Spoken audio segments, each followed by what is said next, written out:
જો આપની પાસે કાયદાઓનું પૂરતું નોલેજ છે, જ્ઞાન છે અને આપના હક માટે, આપના અધિકારો માટે લડી લેવાની તાકાત છે, તો ભારતનો કોઈ પણ વ્યક્તિ તમને છેતરી નહીં શકે અને ભારતના દરેક કાયદાઓ આપને મદદ કરે છે. એ ખાસ નોંધવા જેવી વાત છે.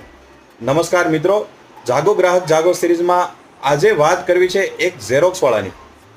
ઘટના છે ઓરિસ્સાની. ઓરિસ્સામાં એક વ્યક્તિ ફોટોકોપી એટલે કે ઝેરોક્સ કરવા માટે ઝેરોક્સ વાળાની દુકાને જાય છે અને આપણને ખ્યાલ છે કે એક ઝેરોક્સના સામાન્ય રીતે ₹2 ચાર્જ કરવામાં આવે છે.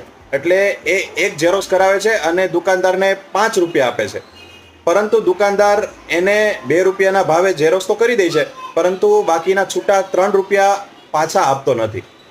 એ ગ્રાહક દુકાનદાર સાથે માથાકૂટ કરે છે, એની પાસે છૂટા રૂપિયા માગે છે, પરંતુ એ ઘણી બધી માથાકૂટ કરવા છતાં પણ દુકાનદાર એને પૈસા પાછા આપતો નથી.